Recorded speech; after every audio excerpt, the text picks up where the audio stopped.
lane will stop 1 frame, and then the right lane will continue with 2 frames in a row. Ladies and gentlemen, it's time to start the final round 3, top 16. Give a round of applause, ladies and gentlemen.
Hello, Matt.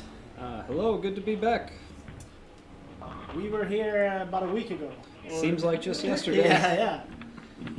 So we're gonna follow some of the matches here now coming up. So we're going for a 3-game total. It's gonna win. And the match we're focusing on in the beginning is going to be Martin Larsen against Nathan Bohr. To probably, I think in a lot of people's minds, two of the better players in the last probably 10, 15 years to not have a PBA title. And we were joking before we came on the air that, and I was talking with Brett Spangler, the Motive rep.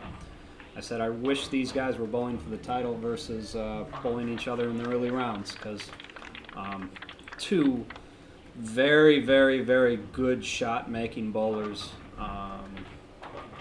who've been doing it, not to age them, but they've been doing it a good amount of years, and they're both great people. So it would be great to see them both win, if they could. Yeah, for sure. I mean, I know Nathan pretty well too, because we have some Motive staffers, so I see him when we go to the ladies on the PWBA. But I know Martin a lot better since we've been bowling together all our lives. And the last couple of, after the pandemic, it's been very urethane dominated here in Europe. And it's been hard for him, so I'm very glad to see him doing so well in his own tournament. And it's even been 1 year in the tournament where he basically had to bowl every squad there is, and I don't know if he qualified anyway. Yeah. So this is, it's nice to see him qualify early and also go into the finals and do really well. Yeah. Yep, I agree. I agree. I think this is going to be a pretty good match. I think both bowlers are very evenly matched as far as physical capability. I think both bowlers have a pretty good ball reaction. It looked like in practice. I was down there in practice, and I think it's going to be a very close match, I think. Do you think everything is going to be a little bit different now when you go head-to-head in a match, when it comes to building up the lane to benefit yourself in the third game and not your opponent? Because now we're bowling the tournament for 10 days and basically just been moving around, bowling game after game after game. Yep. I think it's been looking like some of the lefties have a very consistent reaction, moving from pair to pair to pair to pair. Yep. While we see some of the right-handers, they shot 1500 in the qualification, Yep. not having the same look at all. Yeah, and I think that's just been, the left-handers are really just given one exact place to play. Mm-hmm. And for the most part across the house, they're all going to play in the same place with the same types of bowling balls. Yeah. They're going to be using urethane, and they're going to be, between 5 and 8 at the arrows, or 4 and 8 at the arrows, generally all doing the same thing. The right-hand side is you get a lot of different people doing a lot of different things. So the cross can be pretty tricky. Yeah. And so I think that's why, there's 4 left-handers left here in the top 16. Five. So, that's that's a little more than 25%. So, which that's probably a tad high. I think 10%, 10 to 15% maybe is pretty fair, because you figure. Usually left-handers make up about 10 to 15% of a tournament, so you're looking for equal representation there. But, I think the thing that got people, the right-handers, is the cross. And some pairs would get really tricky. Other pairs, depending on how people played them, would get really nice. And so I think that's been the big factor. Yeah, I think it's pretty fair in the system now, because I think it's going to even everything out a bit, because if you're a right-hander and you know what you're doing, at least you'll be able to follow your own transition pretty well.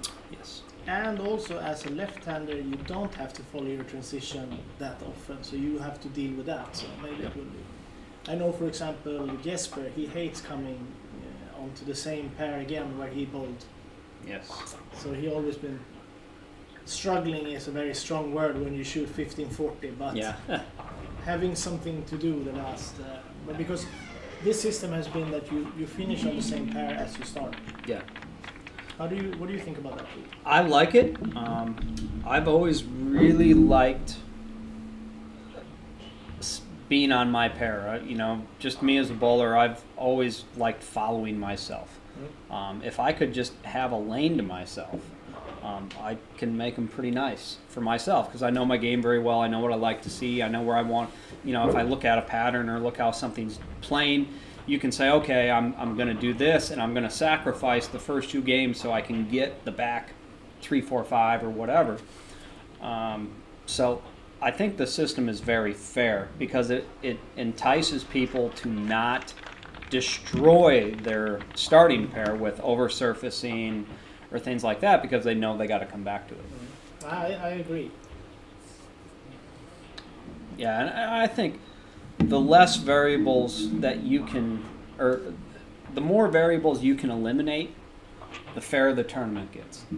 And I think your luck of the draw has always just been one of those variables that bowlers struggle with.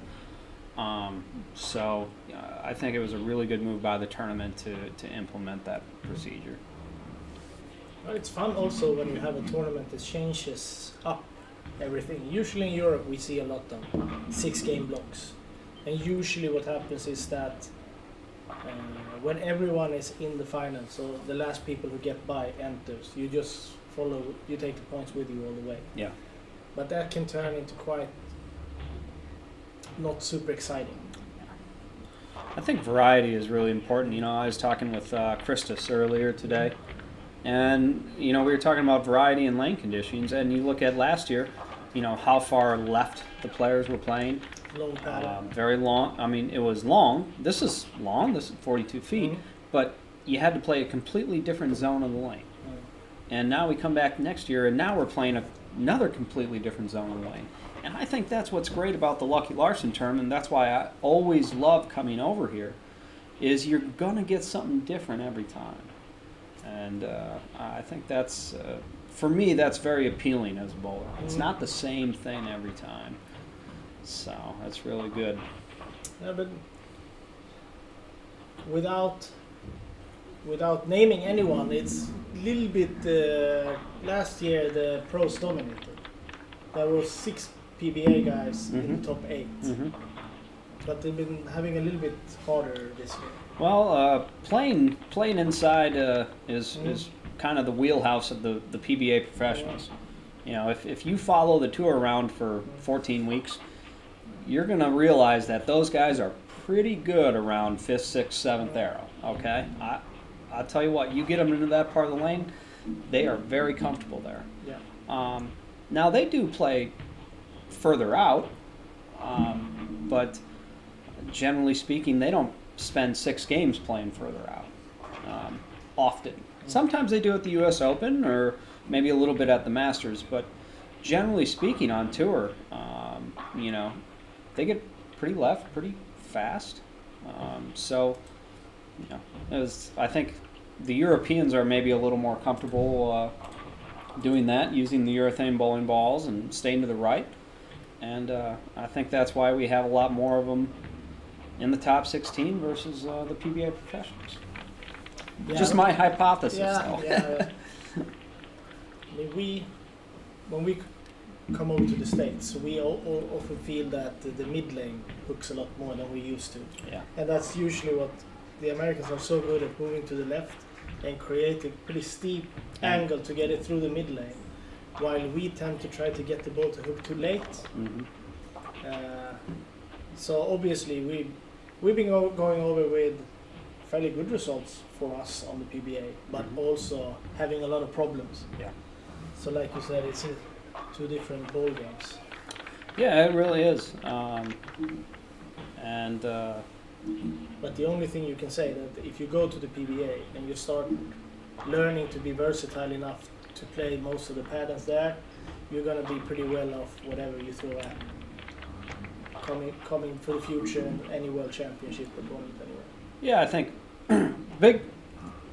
when I worked on the tour, or when I bowled on the tour even, the things that stuck out to me that you had to be good at to be successful out there was understanding the traffic, understanding how the lanes are breaking down, and then making very informed decisions very quickly, and then having a very, very solid spare game and a very solid mental game.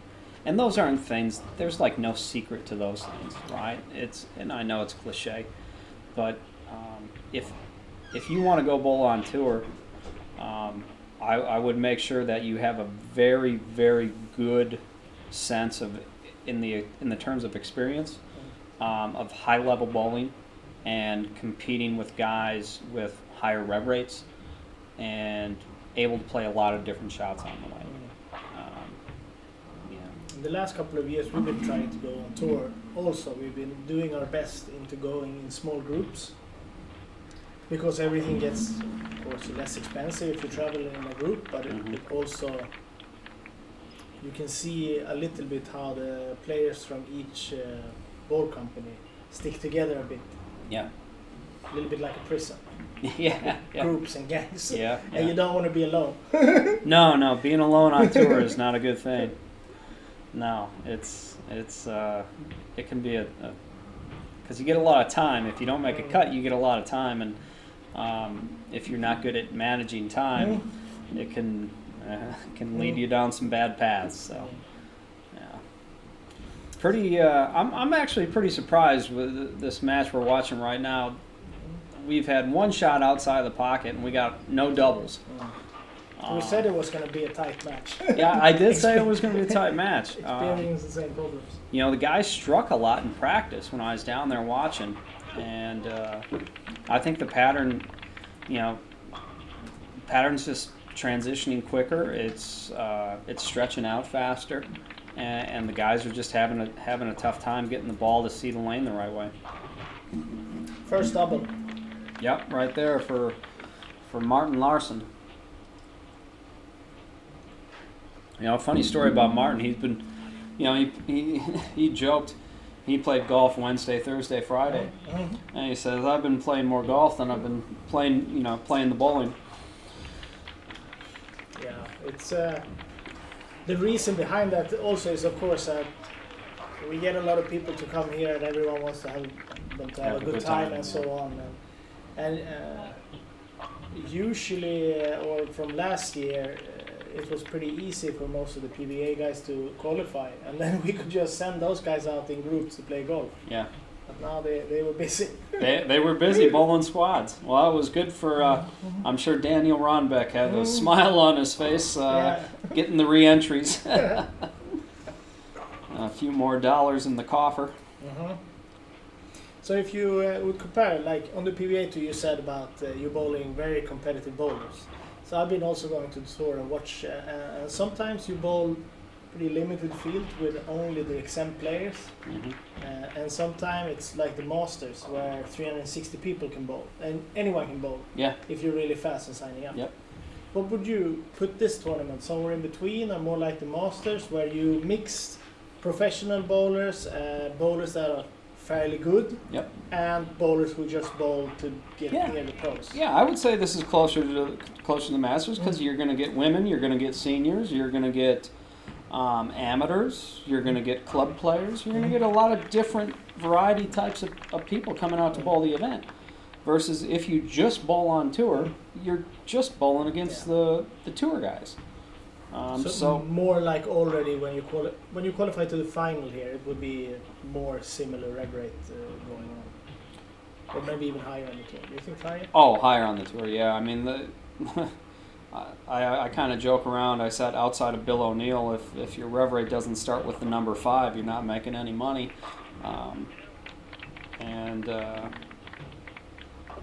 It's over here. You guys see it too. You got to have rev rate to be competitive nowadays. You got to have speed and rev rate, and it's that's why I got a lot of respect for Nathan. You know, making it through tour trials. You know, and he's just a classic style bowler. You know, he learned a version of the sport, 40 years ago, and he's still able to be competitive. How good you have to be to still be hanging with these guys with 500 plus rev rates that can throw at 18, 19, 20 miles an hour is unbelievable.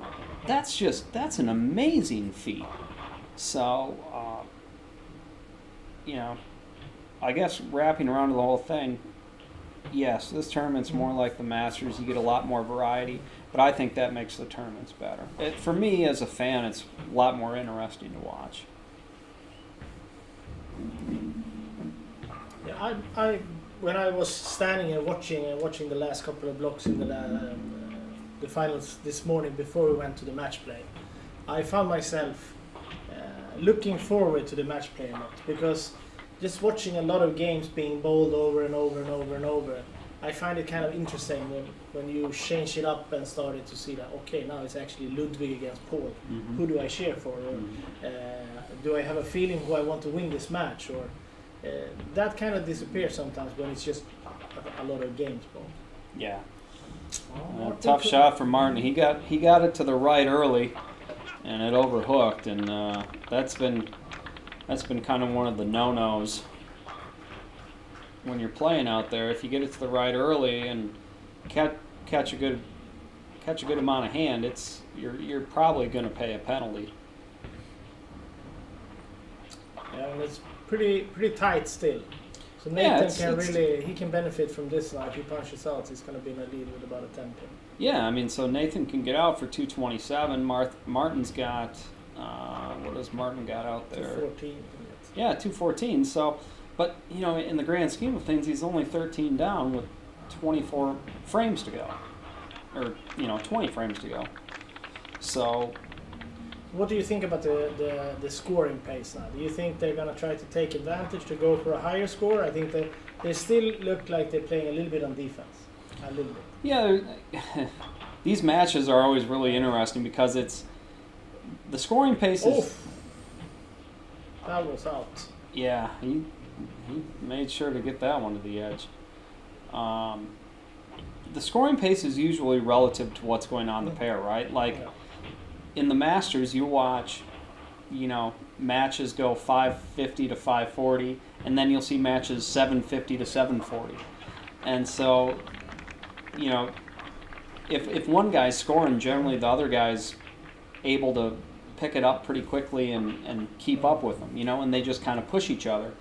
Versus if one guy's lost and the other guy happens to be lost, then it's just kind of a grind fest. And but people are grinding. They're in grind mode to just say, hey, 9 spare is a good enough number. I'm not trying to look for 250. I'm trying to look for a double.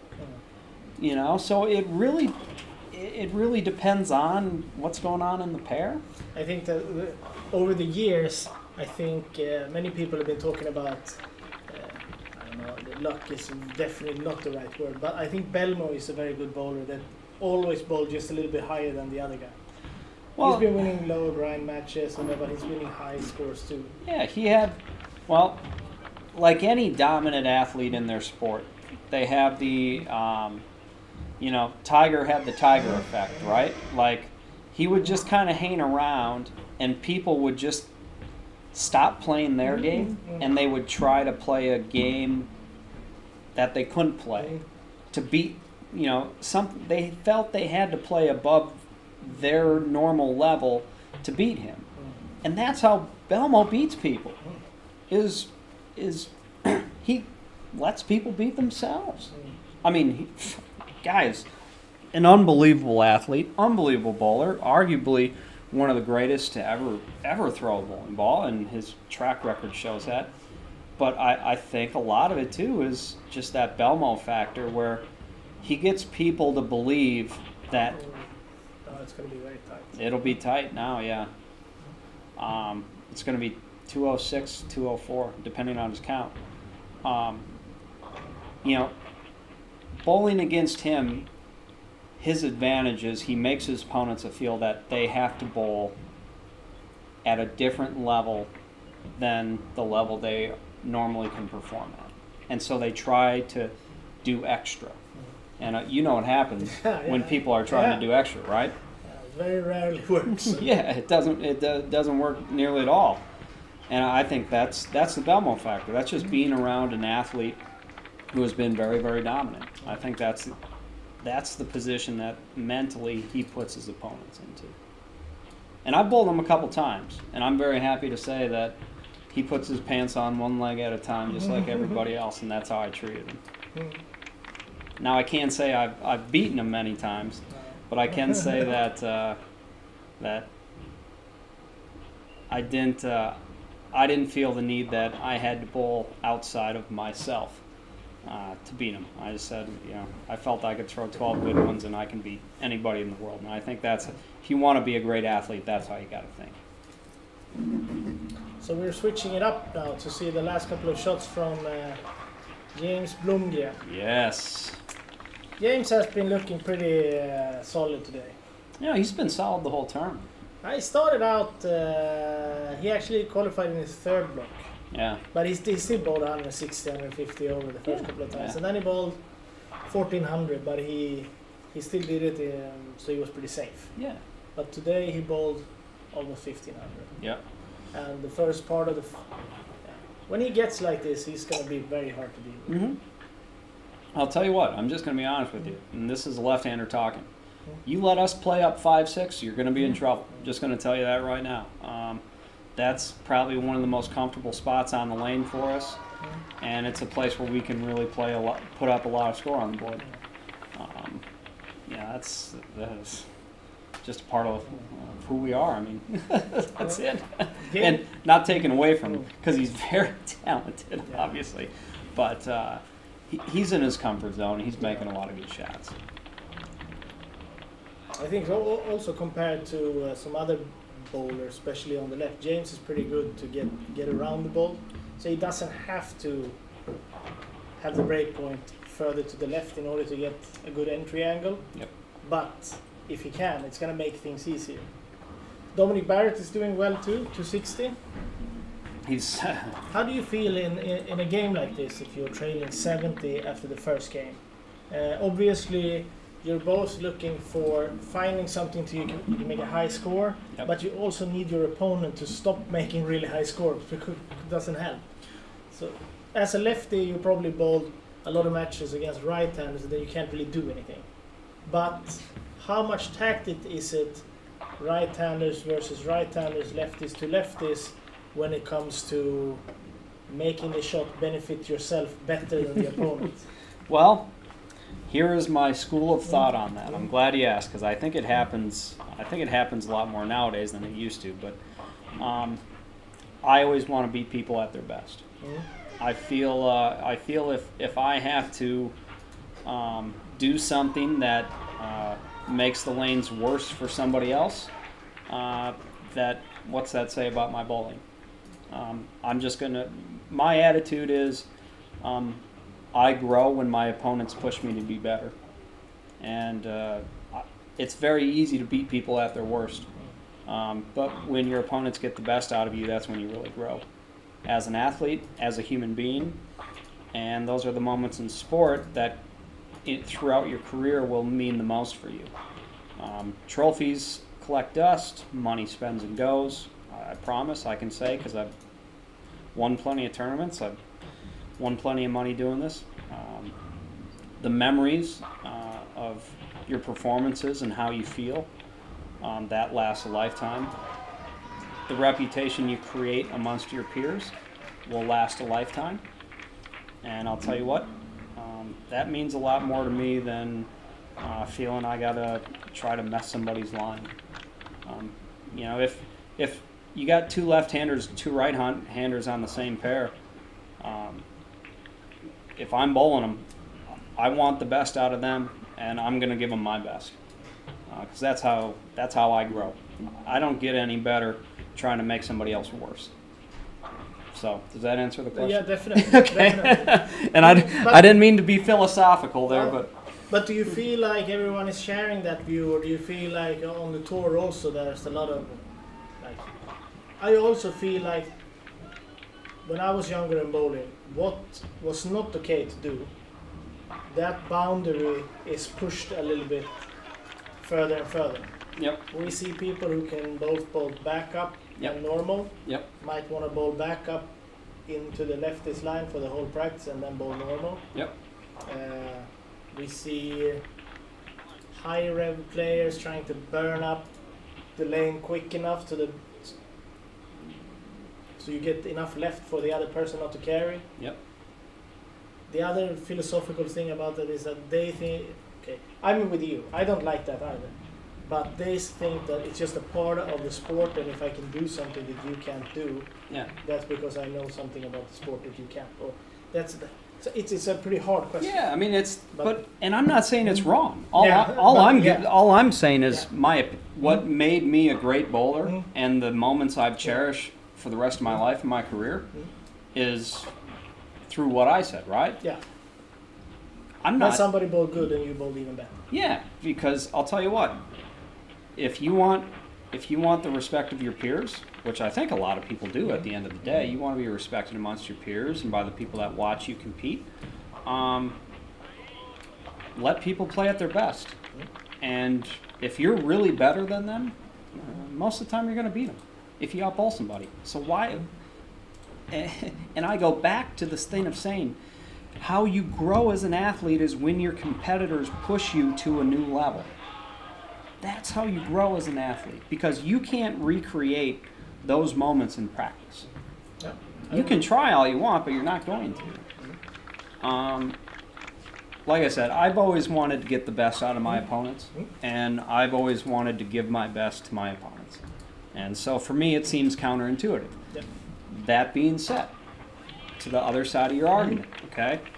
These people, if you're bowling for a living, at one point in time, you got to pay for things. If you have a family, you got to provide for your family, okay?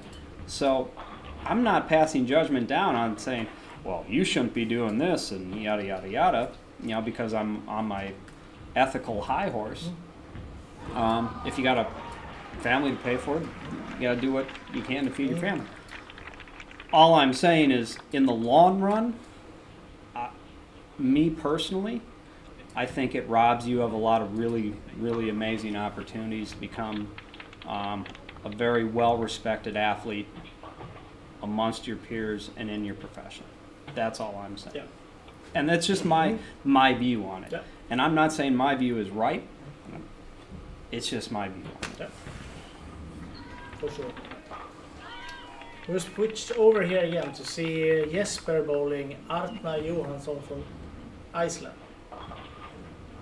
And scoring-wise, I would say it's a little bit lower than I expected it to be. But now they have been putting on the striking shoes. They're striking now, and I think for both for Arnar and Jesper,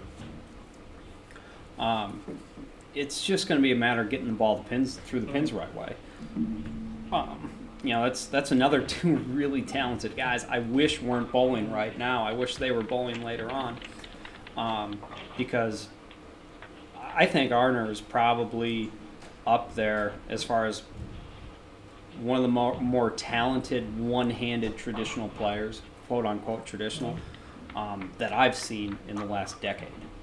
I am incredibly impressed by his game. He does some things with the bowling ball that is just downright impressive. Jesper is, I'm going to say that Jesper is the best left-handed bowler in the world today. And if you want to have a chat with me about it, we can have a chat, but I really believe that.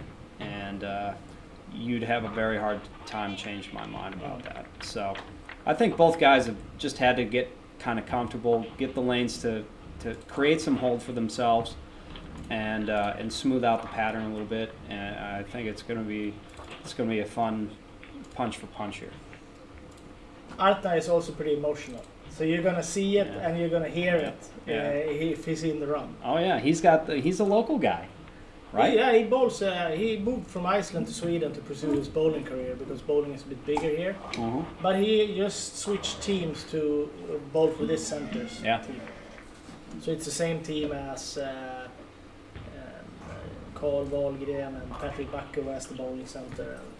And actually, the Dutch guy, Jod van Deren, is also bowling there. It's a strong team. Yeah. Well, and he's got a lot of supporters in the crowd. They're cheering for him, and hey, that all adds up in these matches if you let it affect you. you know? I mean, I've been also, of course, both bowling with and coaching Jesper for a long time. Yeah. And he's been through a lot of competitions where everyone cheers for the other guy when he started doing really well as a two-hander and so on. So he's pretty used to it. Yeah, he's used to it. Yeah.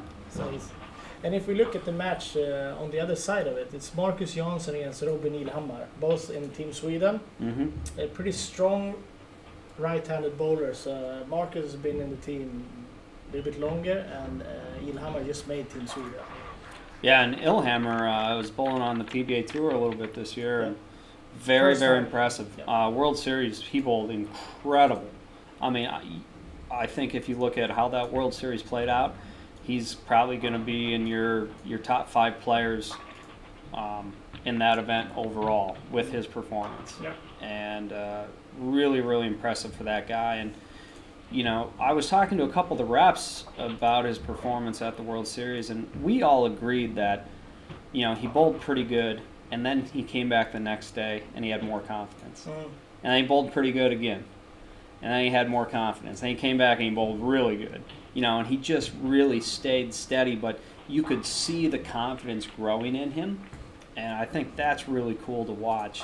Just as a person who appreciates sport, watching athletes grow and get better is I love to see that. And I don't care which brand they are or which hand they throw with or whatever.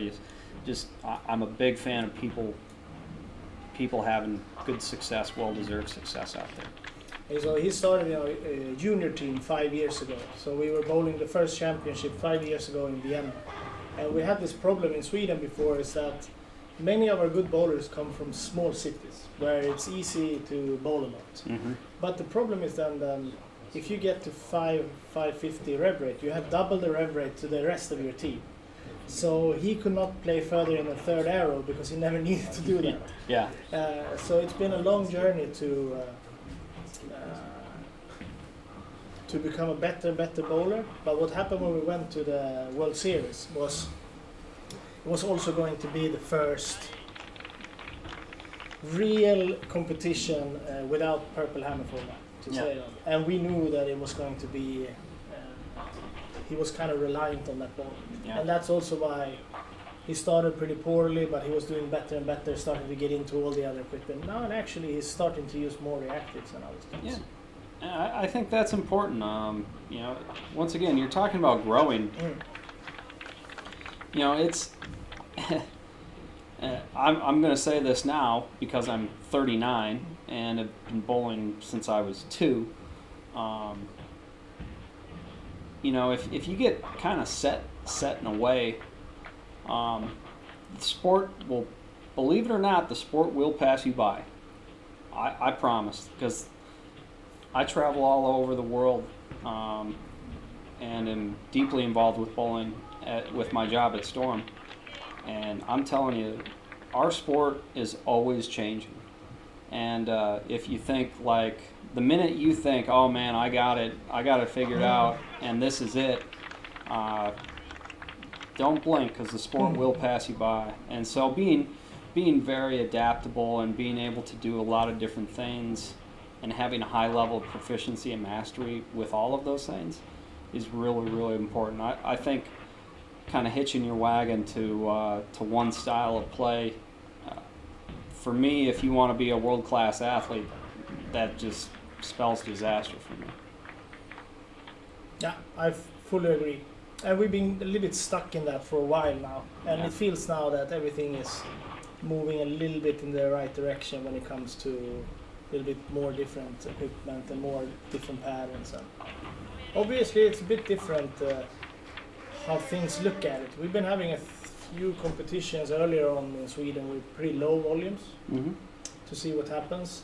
And the thought about that was to still let people play urethane if they wanted to, but not make it so tricky to play reactive if you wanted to. Yeah. And now we see some tournaments going to higher volumes, and we see everything in between. But I don't really know. So like you say, you don't know where things is going, so you better be prepared for whatever happens. And it's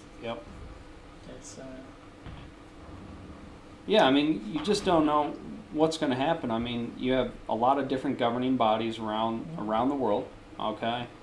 And believe it or not, the politics or the environments change in those governing bodies. And you could wake up this time next year and the law or the rules of our bowling landscape could be completely changed. And then now you're behind the 8 ball because you said, well, this is it and this is all I need, and so I can only do this. So now you're going to give up a couple of years of learning a different game now to try to catch up. For me, I see that as a pretty tough pill to swallow. So, you know, I think you just got to understand that the sport is always going to be changing, and like you said, proficiency and mastery at a lot of different types of play, I think is needed. But then I also think it's good for the sport, because if we say, well, this is it, and if you can't do this, you're excluded basically from the sport. To me, that doesn't work. You don't get entries. The sport doesn't grow. Pro shops don't do good. Distributors don't do good. The industry doesn't do good. And then if you take those things away, then you take away all the support for your tournaments. So then the sport just caves in on itself. So there's a whole ecosystem there. There's a lot to this whole thing. Anyways, back to the bowling. Let's talk about some of this good bowling. Yeah, now that we see a lot of striking. Yeah. Yeah. Arta has been following up his 4-bagger with 4 spares, and without trying to predict the future too much, you're not gonna be able to spare yourself into a win against Jesper on this. So you better make some adjustments. Yeah, I think Arner's just in place. He's trying to get his ball to see the lane the right way, and I think what's happening is the ball's just. It's a slang term, but we call it getting behind the head pin, not slowing down soon enough, and that's causing the bad carry, because he's throwing a urethane ball. If urethane balls get behind the head pin, even when your rev rate's pretty healthy, like Arner's is, it's very tough to knock 10 down, and that's why, you know, just to make one final note on our previous conversation, if you're saying, well, you have to throw urethane to be successful. Well, if your rev rate isn't 450 and above, you have a very, very tough time making that equipment work for you. So women and senior bowlers, and then even traditional bowlers, they get forced out of the equation very, very fast. Yeah. So now we've taken a small amount of people who love to compete, and we've made it even smaller. All right, so that's that note. Arner is facing that problem right now, even with his high rev rate, where he's not getting the ball to slow down close to him. So he's going to have to make, I'm guessing what he's feeling is like, he's like, I don't want to get back on top of it because he's afraid it's going to hook early. And I think what he's probably going to end up having to do is he might have to open up his angles just a touch more, but he's going to have to move his eyes too and maybe soften his hand up and let that ball slow down closer to him. He's really just probably guarding against going high, though, because he probably feels if he tries to let the ball hook, it's going to see it too early and go through the face. And he's like, a split right now, because Jesper is pacing 279, it's just death. Yeah, but 3 more spares soon equals death too. Yeah, and that's the great part about these matches is you get to a point where it's like, well, I'm going for broke. You gotta know when you're going to make those decisions. So it looks like he moved a little left and opened up his angles just a little more. Maybe got a little bit more around. Yep. Okay, so Ilhamar is also letting Marcus into the match a bit. He was looking for a little while there that he was going to close the whole match, but an open in the 10th, and if Marcus punches out, it's going to be pretty tight on the 10 pins. Absolutely, and that's a momentum change too. Mm-hmm. When you have things going for you, and then you open in the 10th like that, and then you let Jansen come up and triple for 240. You were in the driver's seat, and it's like you just took your foot off the gas, and now your opponent's passing you. Pretty good shot. Oh, yeah, that was a pretty good shot. That's that rev rate for you. My coach always told me growing up, because I always thought it was cool to whip pins around. Of course, what? Oh, wow, lucky break there. My coach always told me, he goes, don't get too excited about that, kid. I go, why not? I just threw a messenger. He goes, a messenger, a 10-pin messenger. He goes, it's just a flat 10 that got lucky. And he's right. He's right. That's all it is. It's a flat 10 that gets lucky. So when you're talking about ball motion, once again, we go back to what we were just saying, right? He's not getting the ball to slow down close enough to him. So, but he's such a good bowler. I mean, and that's feel, And on the same subject of things changing all the time and messengers hitting the 10 pin, yeah, we're having our first league match in a string center next weekend. Yep.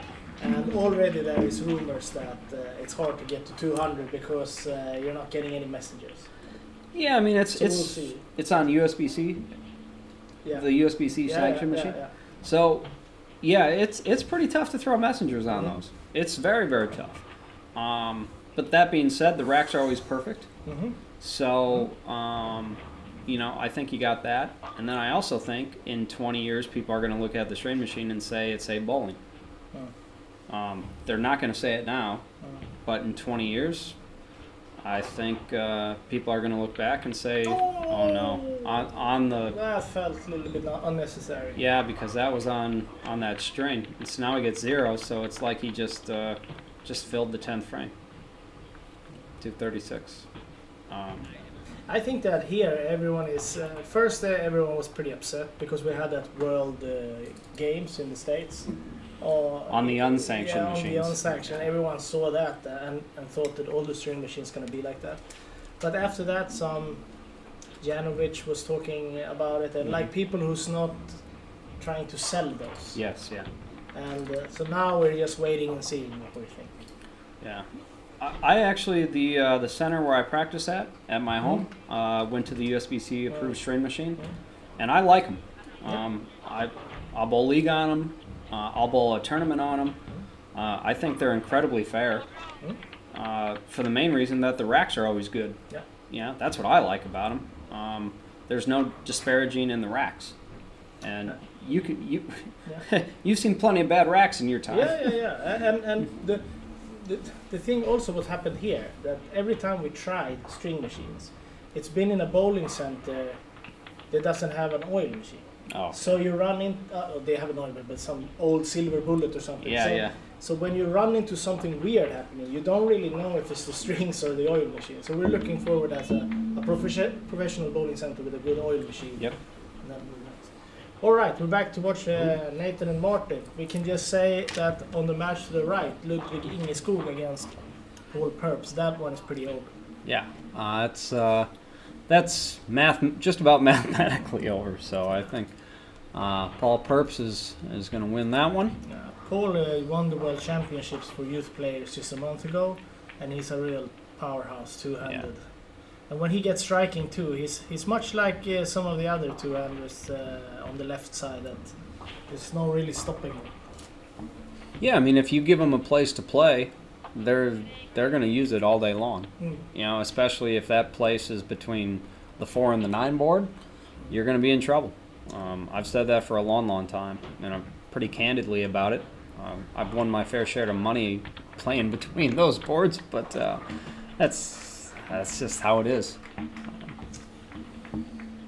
But we got a good close match with Martin Larsen and Nathan, though. I was gonna say you predicted a close match. I'm gonna have to give you correct that. All right. But it's kind of funny because these two, there's so many similarities, so it can't almost be anything else than a good close match. Yeah, They would use the same lies. They have about the same rev rate. Yep. Yeah, I think it's just going to be who's going to throw enough good shots. I think they're going to throw a lot of good shots, but maybe not good shots. I should say great shots. But also the past week, it feels a little bit like Nathan has been in some kind of Disney movie, or a cat with 9 lives. Yeah. He's been making the tour trials. He's been making the turbo with bowling 300 when he needed 299. He made it as the last to make the first cut in the finals. So either the luck is going to continue on his side, or he just used it up, all of it.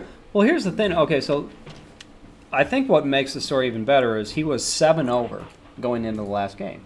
Okay. Now, a lot of people, you're 7 over in a tournament where you got to be 200 over to qualify. They're just kind of, they're just kind of filling the frames, like kind of going through the motions, or they start for someone to bet with the last game. Yeah, or they start trying some different things. Nathan is probably one of the most mentally tough people I've ever met in my life, and it's just a testament to who he is. He never quits. And, so for him to, I think him being +7, a lot of bowlers would mentally kind of check out. Nathan Board doesn't. And that's the person he is. He doesn't quit on anything in life, and that's the bowler he is. He just never gives up. And it's nice to see one of those guys also getting a benefit from that. I agree. Because I heard from the PBA Tour trials that he also did something quite remarkable to make it on the long paddle, where he tried to go out and bowl outside because he gave up competing with the rev rate guys going left. Yep. So very impressive. Yep. Also very nice, good guy to work with when we get over to the States. Yep. Yeah, just a great guy all around. I would never say no to spending time with Nathan Bohr. Never ever in my life. And I think we're gonna have a good last game between these two guys too. Yeah. I think it's gonna be entertaining. Yeah. Martin is up 12. Yeah. So a little bit advantage. Early double too. So this is gonna be really important for Nathan. This shot right here is gonna be incredibly important for Nathan. Nathan's into a ball he's been using quite a bit, and he's into a part of the lane that he feels very, very comfortable in. So Martin's going to have all he can handle here with Nathan, I have a feeling. That ball is reading the lanes very, very well. It's matching up very well in this bowling center. I've seen Nathan using it in previous blocks. And when I see this ball come out and it gets in Nathan's hands, generally the score goes up. So And this was the kind of line I was talking about in the first game when I said they are bowling a little bit defensive. Mhm. They were still playing a little bit more up the lane. Yeah. And now he's actually shaping it a bit. Yeah, and generally on the fresh, I think he had to be outside of 10. Yeah. Outside of fresh, I think, or on the fresh, you need to be outside of 10. Well,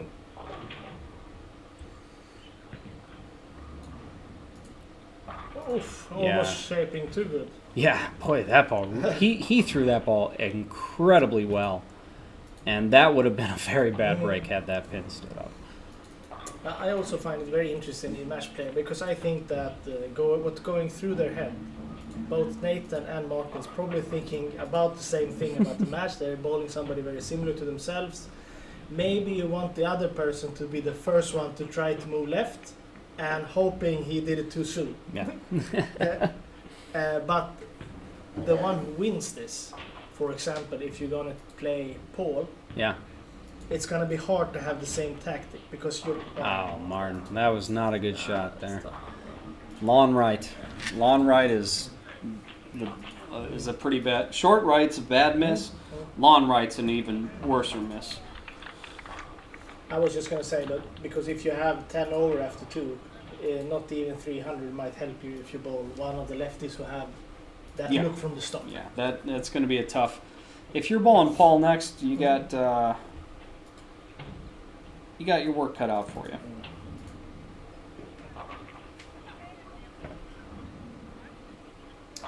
So we have an update from all the matches.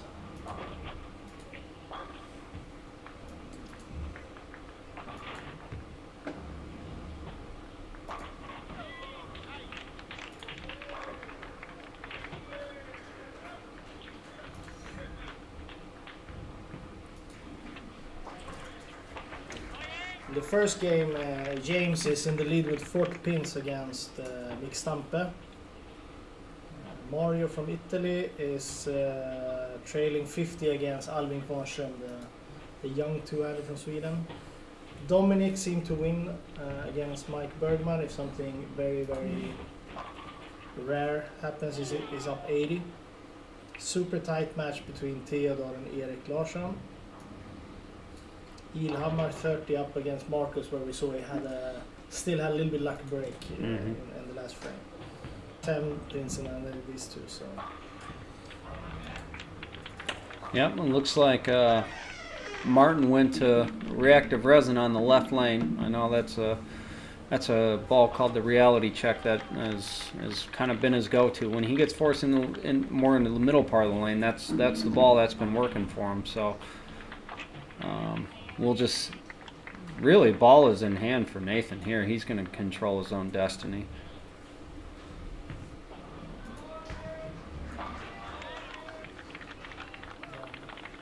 Jesper has taken a comfortable lead Over Arnar? Yes. Yeah.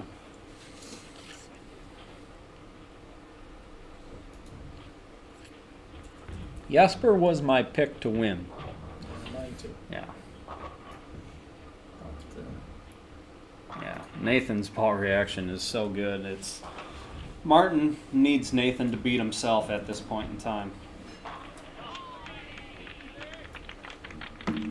Because Nathan's, like I said, when I see Nathan take this ball out, generally the higher scores are coming with it. it's a 300 ball, right? No, this was not the ball he shot, not the ball he used to shoot 300. This is a different one. Paul strikes whatever he's doing. Yeah, He can get to 780 if he punches up. that's a big set. That's a big set.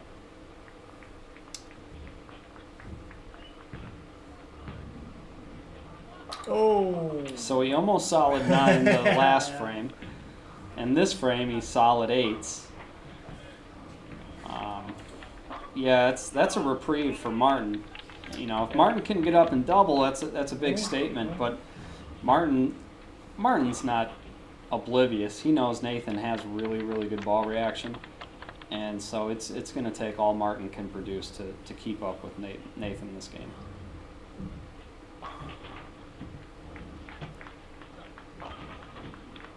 that's a tough place to be as an athlete because it goes back to that whole Belmo factor. When you feel you got to be perfect, that's a very tough place to operate in as an athlete. Can I ask you, when this tournament is over now, and it's quite a long time left for the PBA season to start, what do the guys bowl in between? There's Regionals, a lot, small tournaments. Yeah, they'll bowl regionals. They'll bowl, their weekend tournaments. There's a lot of stuff to bowl in the United States, depending on your area, obviously. Yeah, Martin went to the resin ball. He knew he had to get out of that urethane ball, and that was a big double. So let's see if Martin can get this. Yeah, no, the guys actually got the PBA League next week. So they'll be in Portland, Maine for PBA League, and then. And then after that, they're going to be, trying to find a lot. They'll probably, be taking a little breather, but then also bowling a lot of weekend stuff, regionals, bigger weekend tournaments in the United States. Especially, because our league season is starting up, tournament season's starting up, so they'll be doing whatever they can to get in shape. When the PBA usually release the schedule so people can. It's tricky for us in Europe to plan it, but it has to be something like. It doesn't matter so much for these guys because they're gonna bowl all the tournaments. Yeah. But the order of the tournaments tend to shift a lot. Yes. And as a foreigner, Masters will be the best one because you get to bowl the tournament. Yep. So it's kind of tricky if the schedule shows up and that one is first. Yeah. So, oh shit. Yeah. Yeah. Hard question. Ask Tom Clark. That's his. Mm-hmm. He's the commissioner, and he's your guy to ask. Yeah. So that's all I know about that one. Yeah.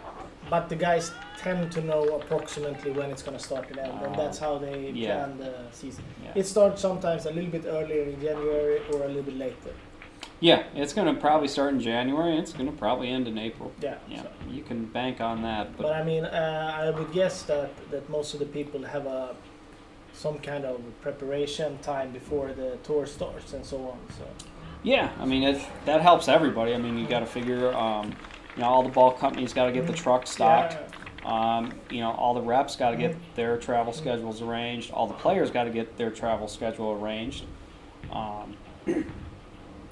the centers, all the host centers got to know when they're hosting what events, pro-ams, everything like that. So yeah, there's a lot of planning that goes on behind the scenes for this whole thing. So hopefully, earlier the better, obviously. But I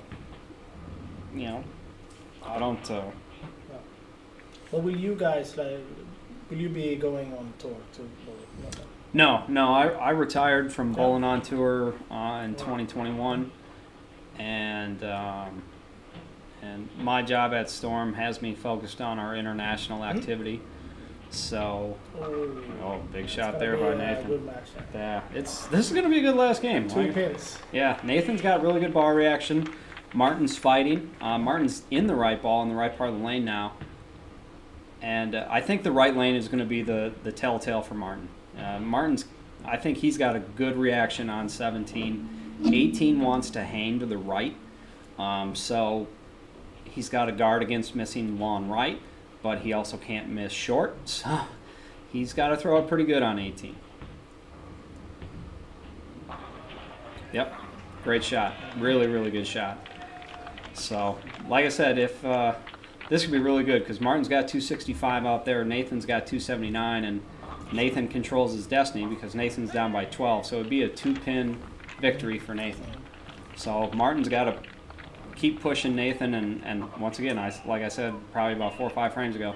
He still have some problems with those 9 and 8 pins. Yeah, on the left lane. Yeah. You'd hate for him to do. I would hate for Nathan to lose like that because he shouldn't when you're throwing it that good and you got that good ball reaction going. But Nathan's going to need to beat himself. That's the only way Nathan's going to lose this match is if he gets a really bad break or he just doesn't execute. Front 8 on Jesper. Jesper's got the front 8 and his match secured. Yeah. so he's moving on. And after, I tell you what, after his loss last year, I really hope he gets another go at it this year. Dominic Barrett is moving on. Yep. So it'll be Jesper against Don Barrett, right? In the bracket? That would be a tough match. Both are making really high scores. I tell you what, that would be a heck of a match to watch.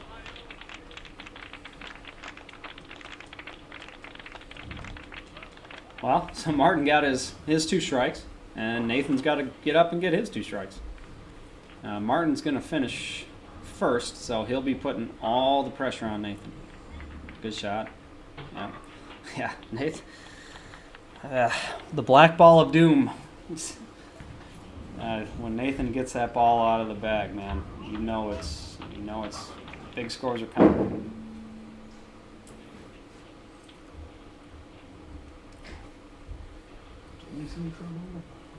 James Blomgren is in trouble now. There's some changes going on in a lot of matches, but of course it's very tight, so we might just stay and stick this one out. Yeah, this is going to come down to 10th frame here for sure. And I have to say too, I mean, I'm following a lot of tournaments and also last year, but usually in a lot of tournaments you see some weird things happen or some lucky break changing everything, but I haven't seen that much on these patterns, and of course there's very good bowlers here. But you don't see a lot of Brooklyns, you don't see a lot of tripling 2 pins, and most of it is pretty solid. Yeah, and I think, I was talking with Christus about, the conditions.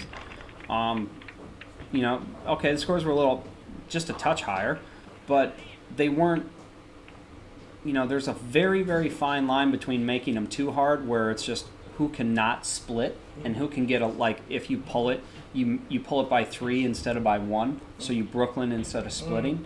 Like, for me, when the lanes get like that, are we really identifying the best bowler that day? Great shot by Nathan. I don't think so. I think there has to be a level of playability I agree. To him, and that goes to your point. We're not seeing Brooklyns or crazy things happening. Where that's deciding the winner and the loser, and I don't think it should. I agree 100%. If you make the patterns unplayable, of course it's still gonna benefit great bowlers to some degree, but that's mostly because they can spare. Yeah. And if you make them too easy, the same things back. That doesn't matter. But this one, I think it's good. I think it was good last year too. Great shot. So this is a pretty crazy match. So and you said it was going to be tight. Yeah. I mean, it's going to come down to 10th frame. Martin. But it's impressive that Martin's bowling for his life right now. I mean, you start getting to an age and you don't know how many more chances you're going to get. And Martin's got a good chance here. He needs them all. I can't imagine. Martin's doing the right thing. He's going to take some time. He's taking a re-rack. Just wants to drag this. If I'm Martin, I'm dragging this out. One good one at a time. Don't get quick. Just go through your normal process. Do everything the exact same, but take your time. Do not get ahead of yourself.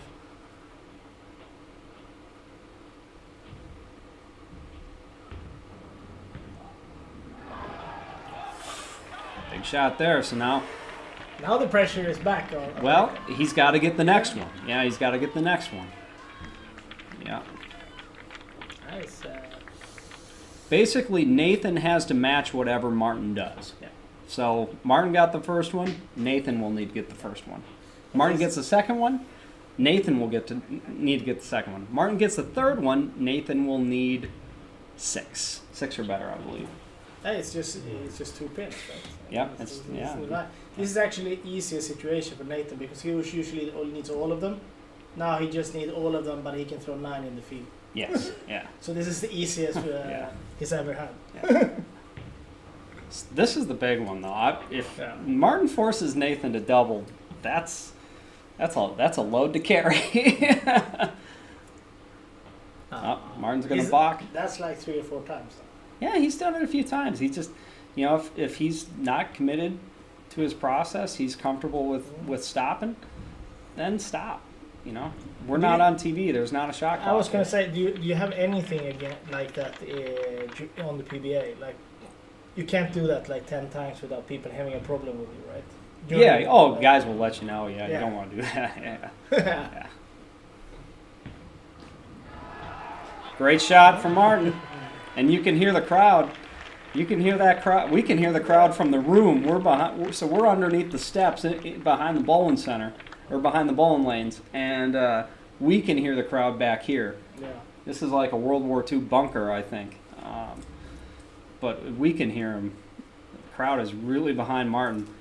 And all 10 here, you just never know. You never know. Get all 10 pins. Take your time. Get all 10 and sit down and see what happens.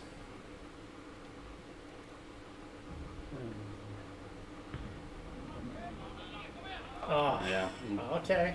Still the pressure to get the first 2. Now Gotta get the first 2. That doesn't really matter. Yep, gotta get the first 2. But Great performance. Yeah.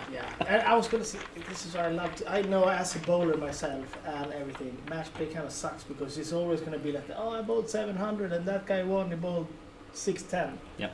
But as a spectator watching it, it's so much more fun. Yeah. When you get into this situation.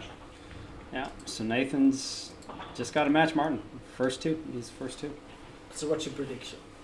Boy, I tell you what, Nathan's got great ball reaction. He's very, very confident. I mean, look at what he's been doing the last couple weeks. So he's going to get up and stick. He's done this so many times in his life. He's not going to treat it any different. He's going to get up and he's going to make the shot he knows how to make. It's just going to be whether the ball carries or not.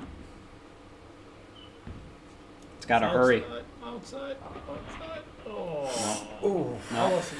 No. He'll tell you that wasn't his best. He will tell you that wasn't his best. And like I said, lane 18 hangs a little to the right, so if you get it a little on right, you're going to be in trouble. But how great is, there's really no loser from those 2 because we were talking at the beginning of the broadcast, right? I wish they were bowling for the title. For sure. It's also very hard to bowl against Lucky Larsen during the Lucky Larsen and betting on hitting the pocket and strike. Yeah. When it's... He's not called Lucky Larsen for nothing, exactly, right? Exactly. So he's working against them. All right, so what's happening here? It's pretty exciting. James needs a double because he opened, right? He can get to 651. Oh, Tim Stampy opened, yeah. I can tell you that's a big, for most of the people here that is going through to the next round, they might want to see James going out. Yeah.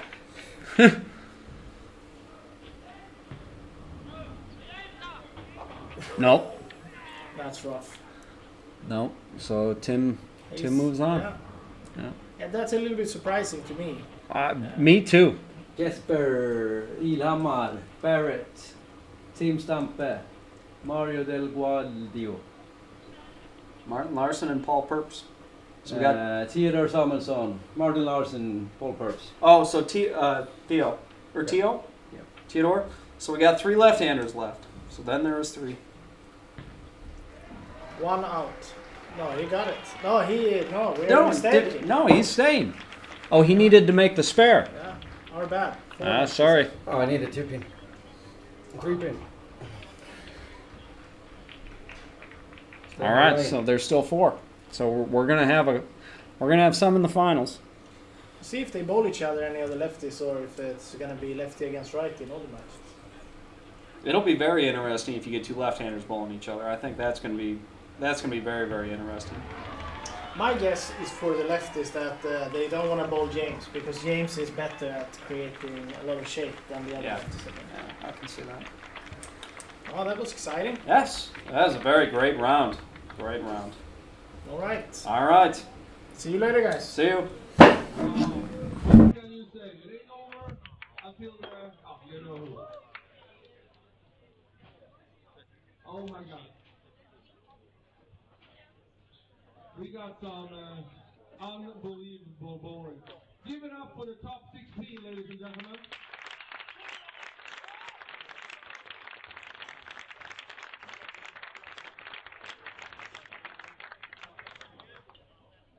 And the top 8 that has been done: James Blomgren, Mario Leguido, Dominic Barrett, Peter Samuelsson, Lucky Larsen, Robin Ilhammar, Jesper Svensson, and Paul Purps. Congratulations, making the top 8. We will have Kegel to make the lanes fresh again, and starting time is set to 3 o'clock. So stay tuned.